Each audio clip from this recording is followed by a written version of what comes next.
Hey, everybody, we'd like to welcome you. I'm Galen David, and I'm from AFA, and I am your representative for the campaign. It's so great to be with you. And today we have a great call planned for you. We have Sara Nelson here. We have Keturah Johnson. Sara Nelson is the international president for AFA-CWA. Keturah Johnson is the international vice president for AFA-CWA. And this has been a great positive campaign. And I just want to tell you how it started. We heard from many SkyWest flight attendants. First, it started with 1, 2, then a few more. And before we knew it, we were hearing from dozens of SkyWest flight attendants. And what they were saying was, first of all, that everybody loves flying for SkyWest. It's a big part of their life, and they want it to be better. And so that's really the motivation behind people contacting us. They want to have a true voice at work. They want a union that is run by SkyWest flight attendants, focused on the priorities of SkyWest flight attendants, and that answers to SkyWest flight attendants and not management. And that's really the motivation. They want a contract that locks in the things they love and improves the things they don't. Before we get started with speaking with our guest, Sara Nelson and Keturah Johnson, we want to hear from the most important people in the room, and that's SkyWest flight attendants. And someone that's on the call today is Kelly Frieders, who's based in Phoenix. I've met Kelly, and she's so enthusiastic about her job and all the possibilities at SkyWest. And Kelly, I'd love to hear your thoughts and share some of your feelings with everybody on the call tonight. Hi, can you hear me? Yes, beautifully. Okay. I'm Kelly Frieders. I'm based in Phoenix, as Galen said. I have not always been pro-union. I kind of grew up anti-union actually, and was very much a fence sitter for a long time. But I started noticing I would submit policy proposals about things that I was excited about that I thought we could improve at SkyWest. And I would talk to individual SIA members and I'd get enthusiasm back and everything. And I think, great. And then every time, as soon as there was a vote, a whole meeting of the whole group, everything got turned down. And the answers were always things like, well, this isn't good for the company. And I'm thinking, well, I thought you represented us. And it just became clear to me that the system is not designed to represent us. It's designed to be a committee of the company, basically. And then I also started hearing about how in meetings with management, when you ask for SIA's presence, that they don't really advocate for you. They sit there, they take notes, they listen, they will tell you what policy is, but they don't advocate for you. And I started feeling very much like we are out there in the wind and we don't have an advocate. So I started looking into the union, and I came to a Zoom chat that was probably a year and a half ago. And I just really liked what I heard. It kind of was not what I was expecting at all. I really kind of had this idea, like we keep hearing about this outside group coming in and telling us how to do it. And that is not at all what it is. It's very much us. It's going to be our flight attendants working on our priorities. The big difference is it's going to be us within a system that's designed to support us and not under management. We'll have, backings and negotiations for contracts. We'll have, a third party adjudicating grievances. So it's not all run by the company. I mean, right now the company's kind of judge, jury, and executioner. And I just really like that whole idea of a level playing field. It's us, but with some backing and with a level playing field. And I just, imagine what like an Ivy Murphy could do if she was in a system that was designed to support us and our goals. And so that's why I'm here, and I'm really excited about this. And I think we are ready. It's time. Kelly, that was awesome. This is Sara Nelson. And I just want to say to all of the participants tonight, we're really happy that you're here.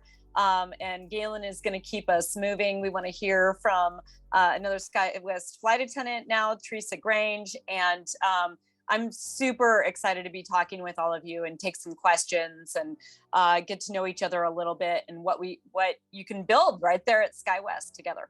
Teresa, we want to hear from you. Teresa's based in Salt Lake City, and I've met Teresa a few times, and she's so enthusiastic, so excited about the possibilities at SkyWest. So Teresa, we'd love to hear from you. Welcome everybody to the meeting tonight. I'm super excited. I've been on this journey for 2+ years, and I'd like to thank everyone that's supporting us. Galen's been incredible. Sara, thank you so much. I was able to meet you in person, and I just adore you. You just are perfect for our company and what we're looking for. AFA is a fit for us, and like I said, we need a voice here at SkyWest Airlines, and it's been a fight. And each and every flight attendant, from the very brand new hire to those who've been with us for a long time, need true representation at the table, and that's not what we're getting right now. So super excited about the grassroots movement. I feel like we've got a great core group. There's a ton of momentum, and we're gaining every day. And so we're just super excited to have everyone on board with us, and just looking to increase our members and move forward, and looking forward to working with everyone. So once again, welcome everybody, and thanks again for all your support. Thanks, Teresa. I want to just take a minute to say hello to everybody, and because not everybody maybe knows who I am or what I'm doing here. And I think it's really important. I'm also here with Keturah Johnson, who comes out of Piedmont Airlines. She was just recently elected to international office, and we have the most diverse group of flight attendants running our union ever. But I think it's really important to start, we just heard from Kelly and Teresa about what got them involved in the union. And I always like to start with my story too, because who knew? When I grew up in Oregon, so I'm very familiar with SkyWest. In fact, I've had a lot of friends go to work for SkyWest. And I'm getting just a drink because I had a little catch in my throat there. But I didn't really know anything about unions. I didn't realize that actually it was a union that protected my family, because my mom was a teacher. She had a union contract that provided us with healthcare, provided us with better pay than an hourly job that my dad was doing, and provided my mom with real security, with a pension that she could count on when she retired. But we didn't talk about that in our house. And so I didn't have any concept of it really. And I was planning to be a teacher myself. But when I was doing my student teaching after I graduated from college in the Midwest, it was a very, very cold winter in St. Louis, and I was working there, and I was planning to set up my classroom and trying to think about how I was going to pay off my student debt. And I was working 4 jobs, actually. I was waiting tables. I was working at a temp agency where I was filing papers for an insurance company. I was working at a home store so I could get a discount and buy things one at a time for the apartment that I had with some roommates. And I was not student teaching, I was subbing, waiting for this job in the fall that I was going to have. And I was 23 and already exhausted and wondering how I was going to make everything work.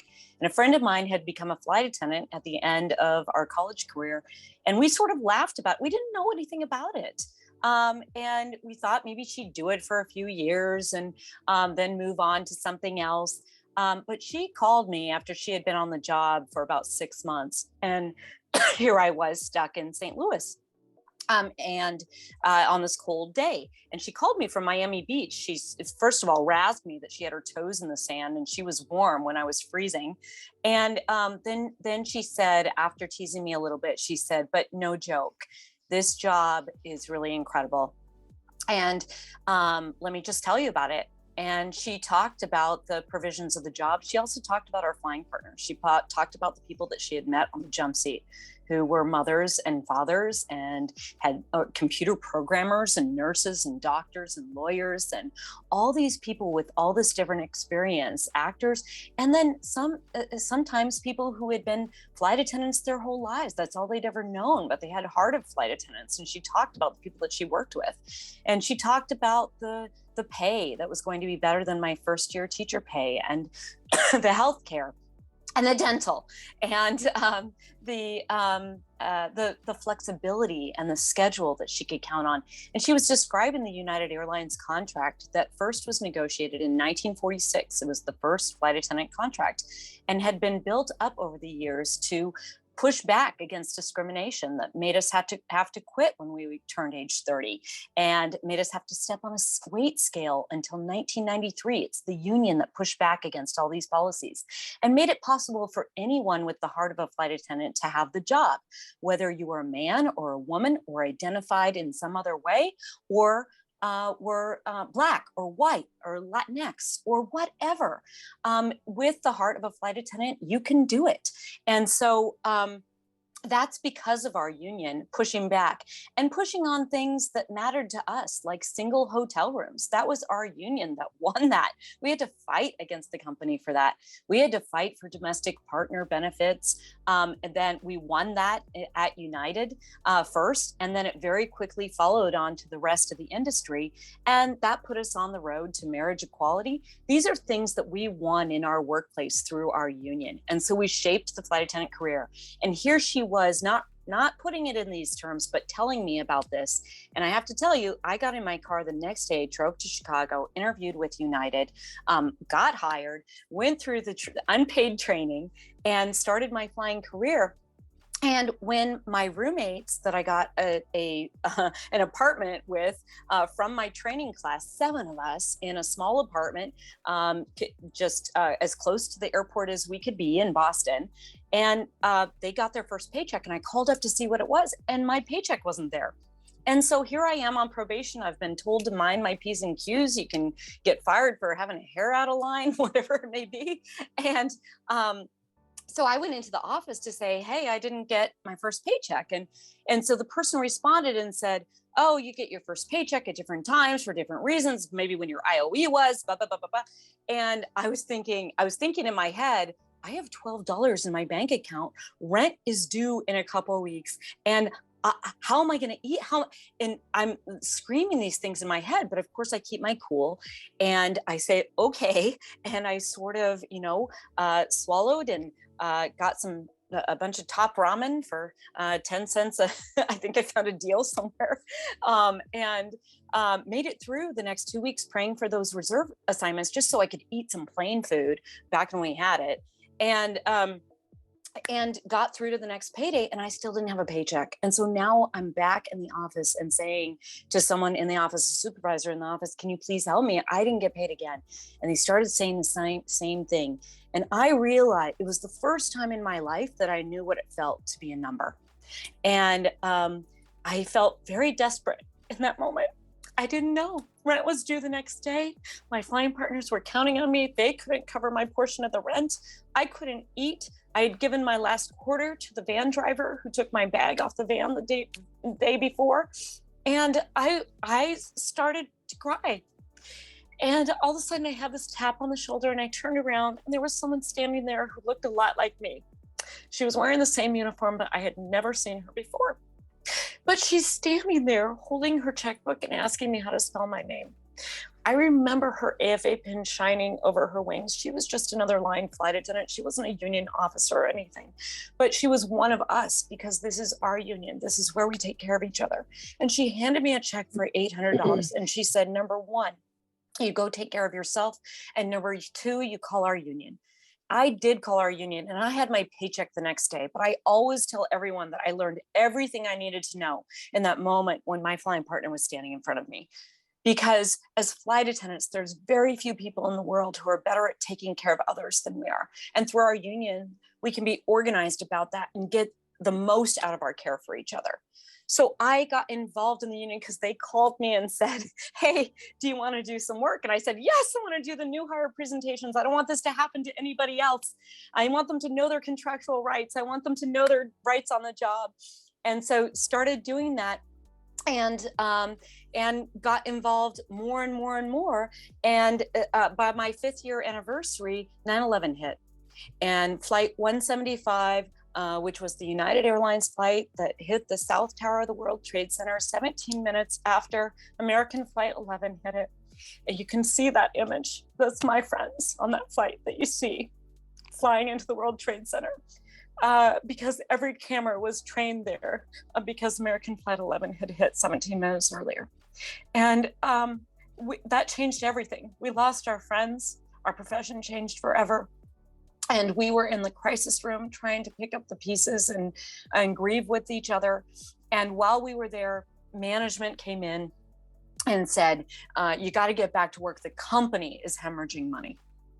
And that is really when I learned that they don't ever have our best interests at heart. I've seen 8 CEOs come and go at United Airlines, some of them with good intentions for the airline, some of them who would have sold it for parts if it would have made them an extra couple million. And we are the ones that we can count on. We're the ones who count on each other. We're the ones who keep what we love at the company that, frankly, we provide all of the value for. It's our work. It's our faces that bring those passengers back.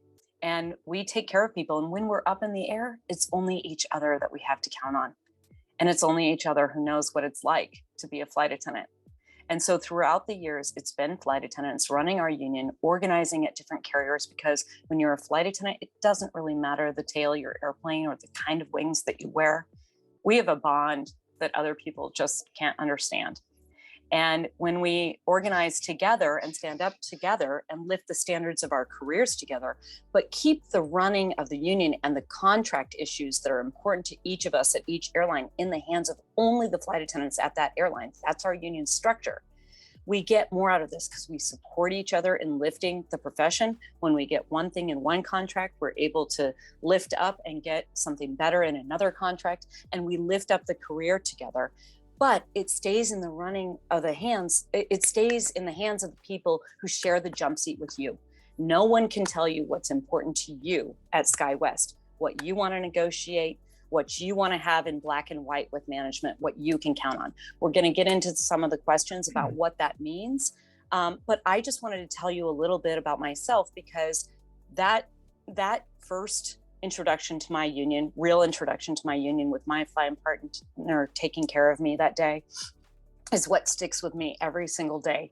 And my commitment to my friends who lost their lives doing this job as aviation's first responders and now aviation's last line of defense is what motivates me every single day to make sure that flight attendants have the tools that we need to do our jobs. And that is what motivated us to put together the payroll support program during coronavirus that kept our airlines in place, our jobs in place. So you are already the beneficiaries of this union. We already think of you as a part of this union.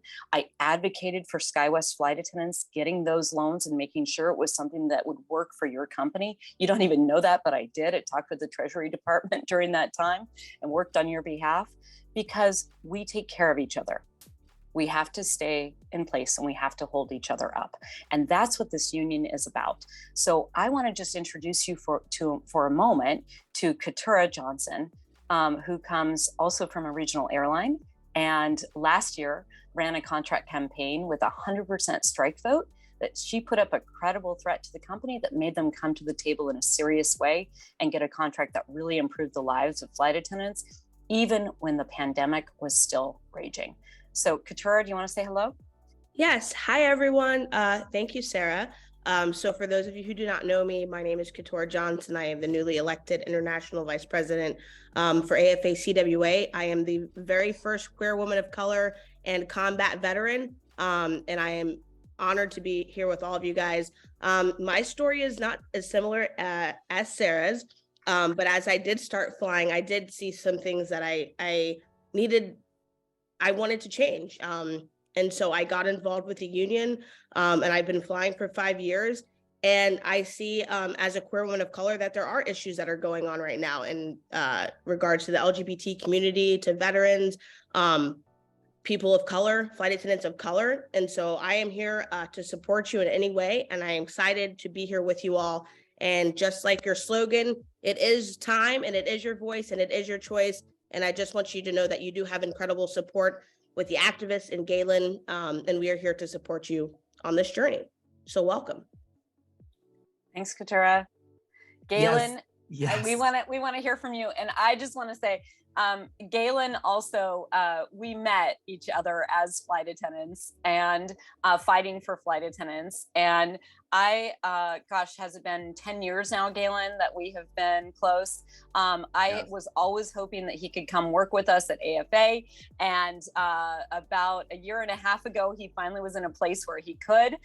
So he is working with us on staff, and luckily he's here to support you. There is a whole union ready to support you. But Galen's been the face for us till now, and you're very, very lucky to have him. I've almost never met anyone who's as passionate about standing up for flight attendants as Galen is. So Galen, thanks for all the work that you've done to support people to this point and getting us here tonight. Thank you. We've got such a great group of SkyWest flight attendants, and I'm so happy to be able to work with them. Thank you, Sara. Thank you, Keturah. Here it is from a Salt Lake City flight attendant.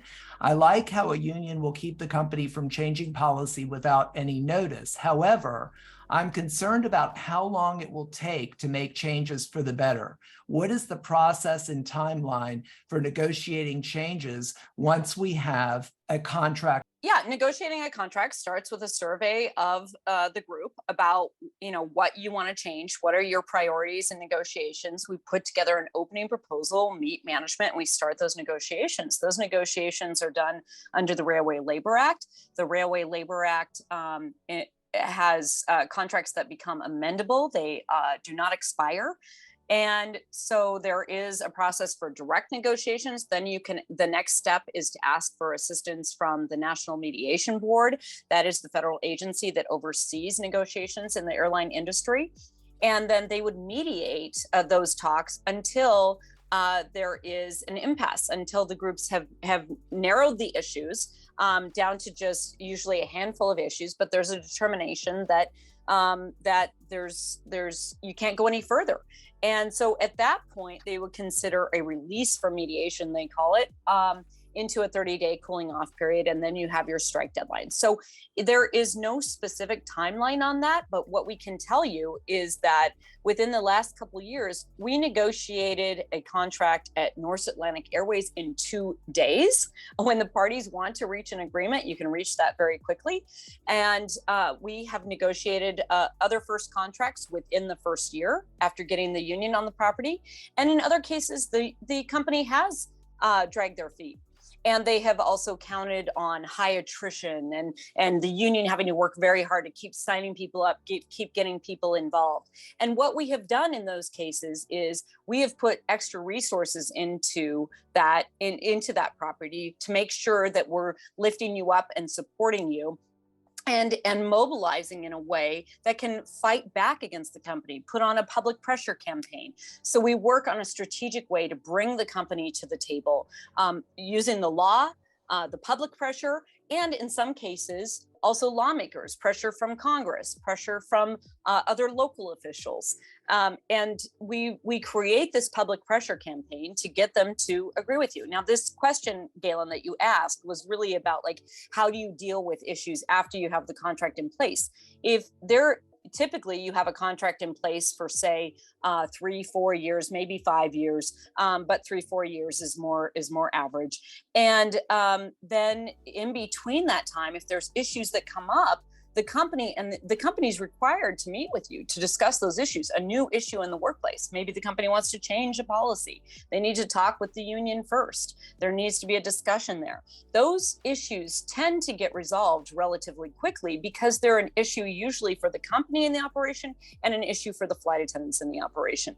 And also usually they are the hot topic on the line. And whenever you have a hot topic on the line that all the flight attendants are talking about, that's something that you can mobilize around and show the company that you are that you expect them to resolve that. We can be very organized around our union, and again, use a public pressure campaign or whatever leverage we may have to bring them to the table to be able to resolve that in a way that is good for flight attendants and allows the company to continue to operate. So we did a lot of that during COVID, for example, because the conditions kept changing in the workplace, and we had to keep negotiating over those changes and how they would apply and how flight attendants would be protected.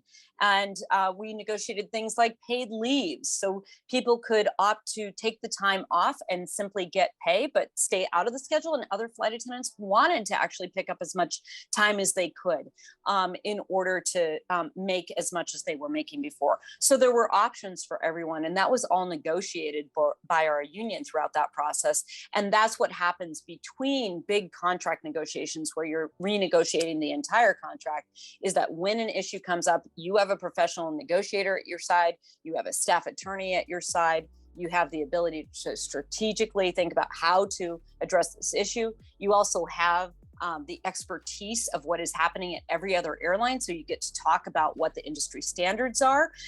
And through all of that experience and expertise and resources, we tend to resolve issues very quickly. What about the changes that took place during the summer, you know, that Keturah Johnson worked on? Oh, at Piedmont, Envoy, and PSA, right? Right. Keturah, why don't you talk about that? Yeah, absolutely. So as we were closing up negotiations, there were some additional enhancements that we were fighting for. And it's really important to work with your sister carriers to make sure that you're aligned. For example, Piedmont, PSA, and Envoy are all the wholly owned under American. And so we banded together and we demanded that we all got, you know, a paid leave during the pandemic. In the summer, we got some incentive bonuses for, I'm blanking on the word, for attendance.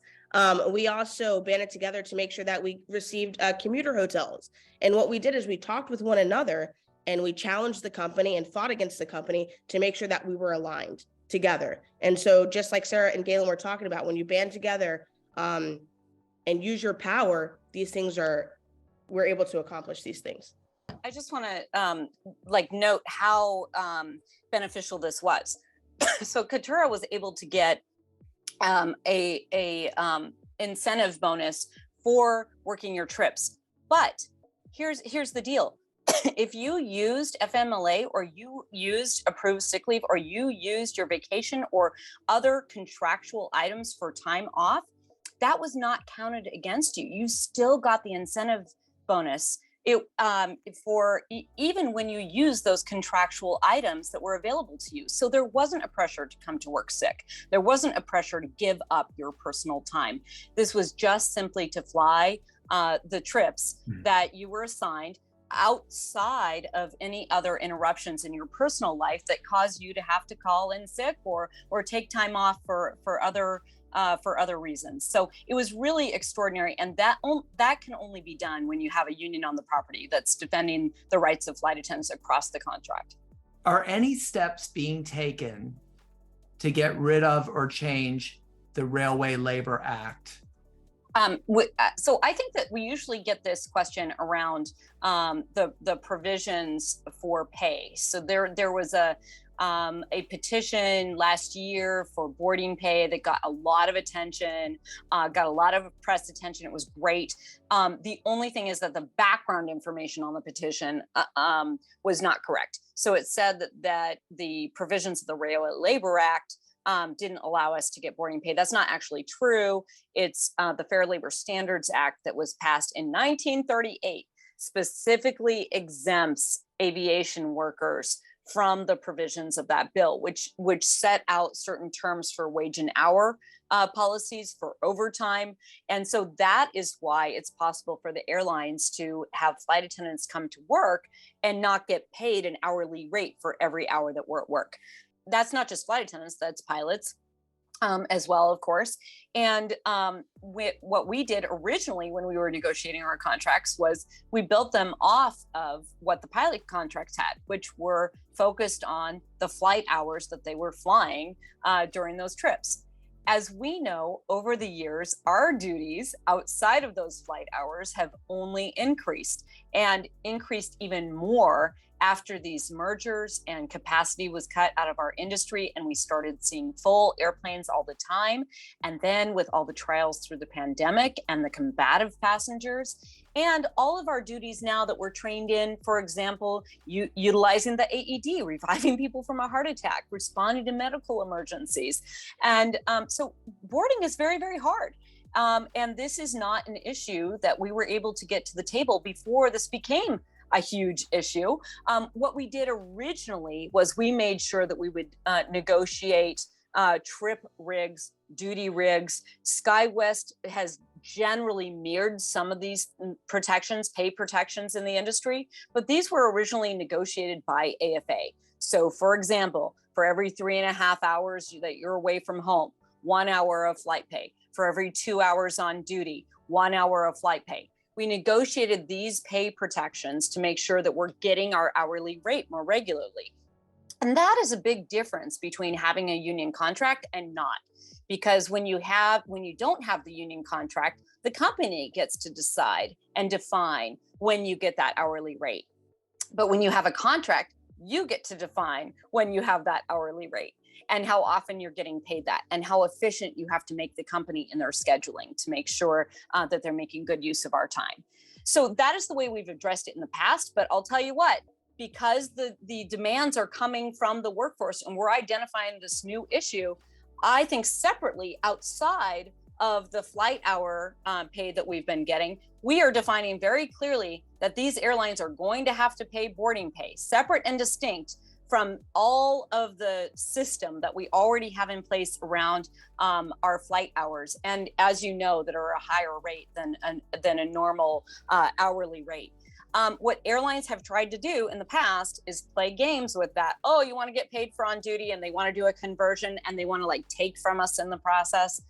So that was never something that could win out at the table. But when you have clear demands, everyone's expecting it, and we were organizing at Delta and pushed Delta to do boarding pay, this then sets the next standard for the next set of negotiations. And SkyWest ultimately doesn't have to meet that, but they may meet it just to make you think that you don't need a union. I think people keep asking this. What's the downside to trying to get rid of the Railway Labor Act? Is there something that people just don't know? The Railway Labor Act, so getting rid of the Railway Labor Act, changing the Railway Labor Act would not change this issue. So I just want to be clear about that. And this labor law has been on the books since 1938. We don't have great labor law in this country. You've probably heard that with all of the narrative about everybody trying to organize, everybody trying to rise up, stop this growing inequality in our country, where we have a handful of billionaires and a growing poverty class. So we are unlikely to be able to change the Fair Labor Standards Act that has been on the books since 1938. What we're going to have to do is build power and take the power directly to where the money is. And that is at our airlines. That's where we're going to have power to make these changes, more so than trying to get them changed in Congress. Once we build up power from working people all standing together and getting our government more responsive to people rather than the money and the corporations that are controlling our politics.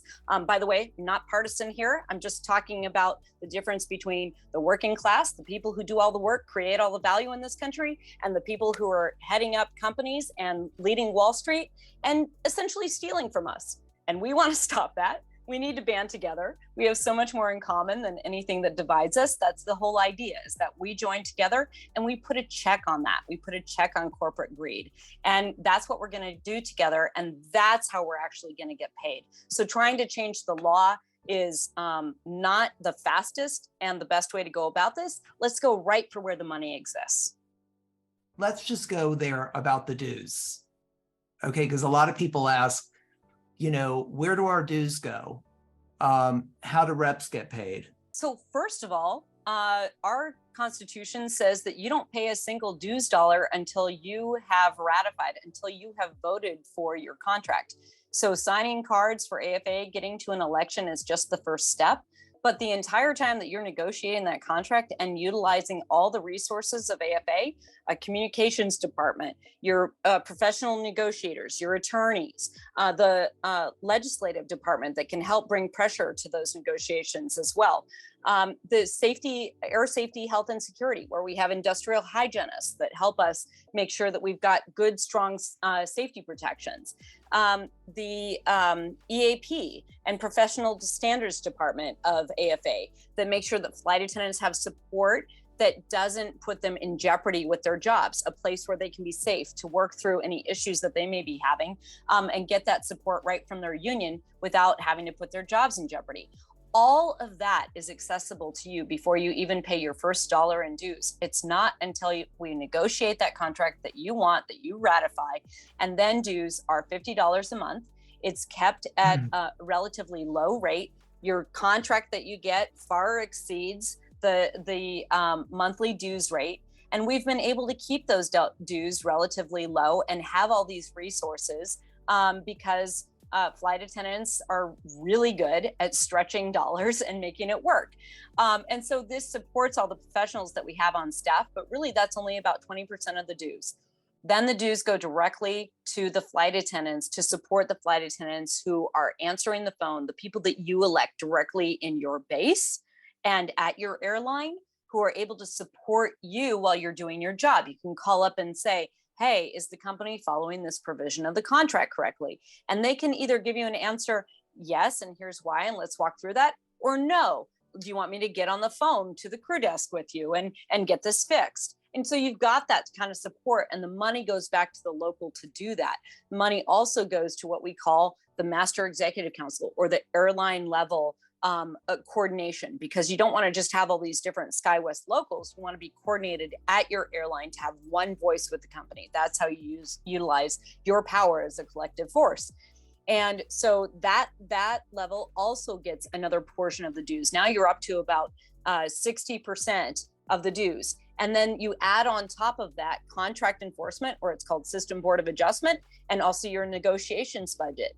And that is up to about 80% of the dues that you pay. The remaining 20% supports the professional staff that we have at the international office, our office space that we have around the country, things like that, and our coordination and affiliation with other unions so that we can support each other and build power together and take on the big issues that matter to everyone.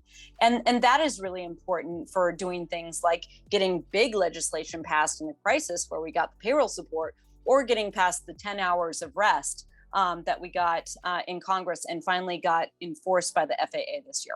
And the rep, they're paid just like a flight attendant.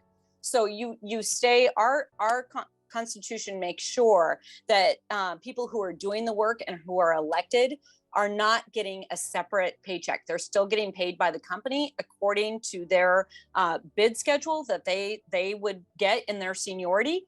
And that's what they're reimbursed for. They may not fly all of their trips because they may need to be off to provide you with representation, but they're only getting paid for what that would otherwise be flying as a flight attendant. And so they don't get any special treatment or special pay. They have the same incentive you do to improve your workplace. There are zero dues paid until after you have a contract that you approve, and you wouldn't approve a contract unless it provided you with a lot more than your dues. This is an interesting question just about negotiations again. Okay, recently ALPA told pilots at ATI that they have lost confidence that the negotiations with the company will result in a ratifiable agreement in the near future. How would AFA deal with this type of situation in which management outright refuses to bargain in good faith? Galen, I'm just going to reference what I talked about before, stepping up that pressure campaign, taking a strike vote. So making it very clear, listen, to resolve an issue, you have to define the problem. You have to set the demands to fix it. That's what we do in our contract surveys and all our discussions with flight attendants about what we want to achieve.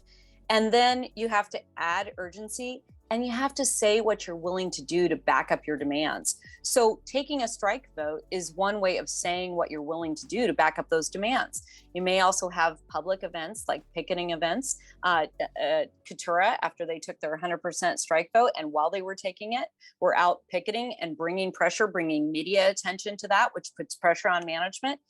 So we have a lot of ways to do these things, and you're protected when you have a union. You have the protection of the union to speak up and hold your management accountable.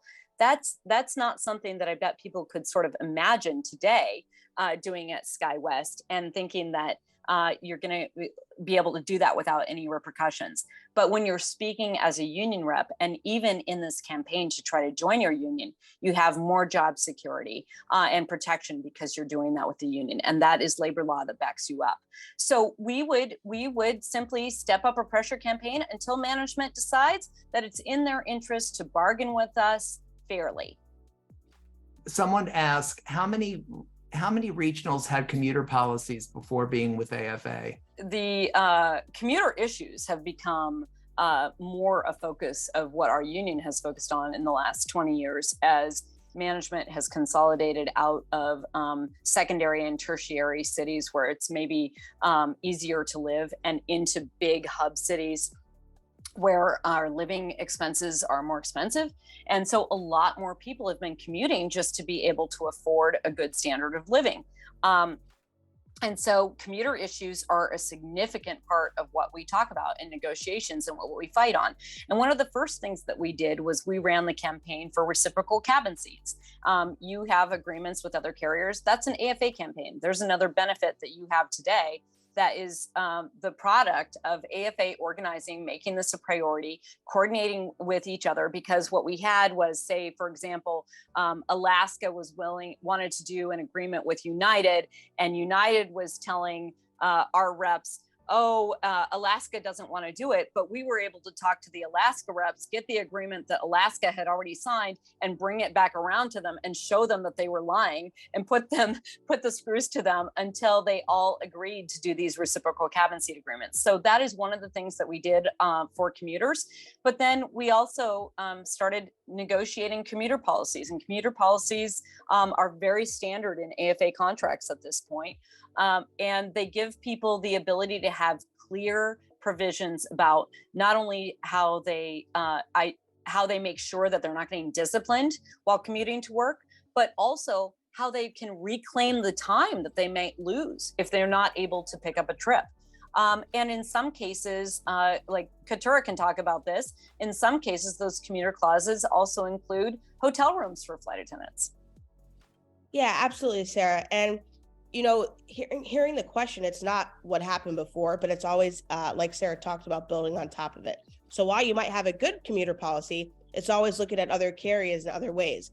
So for example, Piedmont has the commuter hotel rooms, and something that they were doing during the holidays because they needed people to get to work was something we negotiated was positive space to and from, you know, because we need to get the flight attendants to work. So those are things that you can build on within the commuter policy. But commuter policies, positive space, and hotel rooms are something that a lot of the regionals are asking for, and they're getting. With the union. Yeah. Yes. Did these airlines have commuter policies before AFA? No. And that's the way our contracts have always been built. There's been an issue identified, and typically it's pretty standard across the industry because flight attendants, we end up talking to each other, and we make those demands. We identify the problem. Sometimes we have to do scientific research to show that we've got the backing of science in why we're asking for the demand that we have, and so we back that up with proof. But then we also band together and use the power of numbers and pressure the companies to do what they don't want to do. And not everything is perfect. We're still working on this every day. We're improving the job every day, and we're never going to be done with it because the second that we stop, it will start to slip backwards. But there's still a lot more to be done, and that's why I originally got involved. That's why I'm still involved today, and I would love it to have the voices and the power of the professional and amazing SkyWest flight attendants who I cannot believe have to change from one flight to the next between carriers. You're the only airline in the industry that I'm aware that has to do that. I think that it is a safety risk, having to switch between different announcements, different procedures between these different airlines. And this is the type of thing that we would never allow to have happen with the union contract. So I'm very excited to work with you on all of the issues that you're identifying. I know we haven't answered all the questions tonight. I know we still have a little bit of time, but I think that we're probably going to schedule another one of these pretty soon because we're going to want to keep answering people's questions, right, Galen? Some really good questions just came. Yes. While we're ratifying our initial contract, what protections do we have? Okay, so once you vote for the union, you have basic protections that the company cannot retaliate against you for voting for the union. So if you are a very vocal supporter of the union, they cannot retaliate against you. We would have the ability to push back on them and push on any sort of disciplinary action. So you would have those kinds of protections. It's not totally locked in until you have the grievance procedures in place in a contract that give you due process at work and a certainty for having that due process and your fair say in the process with the company. But you at least have the protections of ensuring that if you're a union supporter and you've been public about that, we would have very strong scrutiny on the company for any sort of disciplinary action against you. So there's that. But also every other provision that you like at SkyWest today, they can't just change that. They couldn't just, for example, massively change your healthcare or change your pay rates or change some other provision that you like. We negotiate from what you have today. Once you vote in the union, you essentially lock those things in because the company cannot retaliate against you for voting in the union. Could they give you a pay raise while we're negotiating? Absolutely. There's nothing that stops them from making it better, but they can't take things away and make things worse. Probationary periods for new flight attendants. It's crazy how they have a 1-year probationary period and they take days or weeks to get probation release meetings. Has probation ever come up in contracts? Absolutely. We usually try to negotiate for the shortest probation period. And so we have negotiated that, but we've also made sure that the company can't determine what kind of representation you have while you're on probation. So you have the protection of your union contract the entire time. So if they do not follow the contract when they're scheduling you, when they're giving you your assignment or reserve assignment and all the protections around reserve that we negotiate, then we get to file a grievance. We get to reinforce that. And sometimes you get a compensation for having had your contract violated. So the whole time that you're on probation, you do have the full protections of the contract. You just don't have the full protections of the due process, but you do have an advocate. The union has many times gone in with probationary flight attendants and just having those extra eyes on the process and our relationship. We do build a relationship with the company. We're not the same thing. We're our own entity. The company has no control over us, but you build a relationship because in the best working relationships, you're solving problems on a regular basis. So sometimes just having the union rep there with the probationary flight attendant changes the outcome and gives people a better chance. Well, what about reserves, Sara? Have you seen things happen to improve the quality of life for flight attendants on reserve? 100%. So things like making sure that if there's a short call out, that there's no discipline if you don't make it. If you get a paid taxi, you get help to be able to try to get there on reserve. And then also getting your assignment the day before and knowing what you're doing and getting it at a time when you can still maybe commute in for a flight or know that you're going to be released and you don't have to commute in. You can stay at home because you're released for the next day, and having a clear number of assignments that the company has to give. So 85% of the reserve pool has to have their assignment by 4 o'clock, 5 o'clock, 6 o'clock, depending upon the contract. Or you have a reserve call out only during certain hours of the day, 12-hour period, and you bid for that. So you know that the company is only going to call you during those 12 hours. I'm giving different examples from different contracts right now.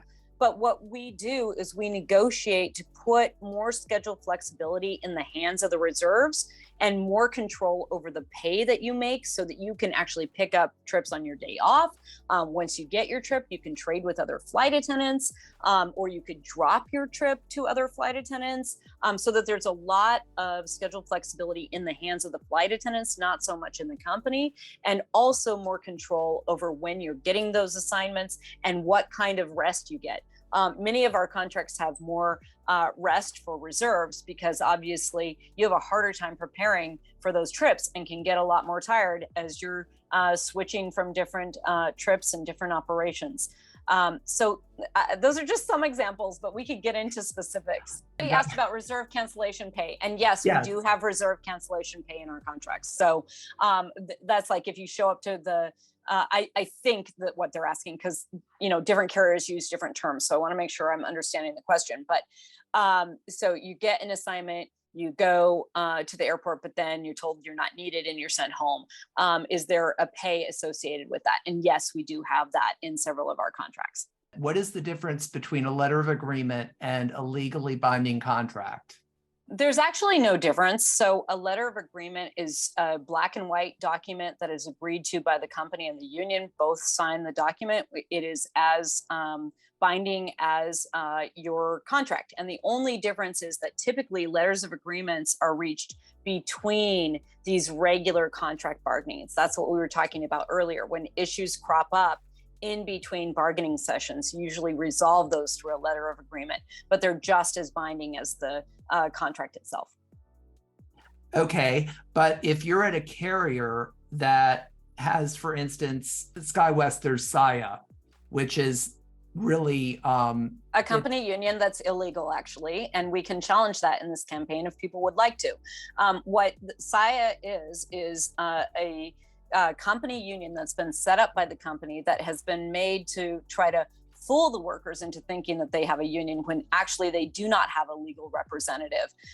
That under the Railway Labor Act, that is illegal. That can be challenged. ALPA challenged it during one of their campaigns and have had a favorable ruling, although it wasn't, the law was not completely challenged. That's certainly something that could be done in the process of this campaign. We just have to decide if that's something strategically that we would like to do, or if we'd like to just continue to build power and join together and recognize that the flight attendants very likely who are raising their hand to sign up and do work as SIA representatives probably want to make the lives of flight attendants better. And all we have to do is help them understand that they would actually have more power in doing that by signing the union card, becoming part of the union, and not having to have the final say in the hands of the company and have the company try to make you believe that you have some kind of representation you don't.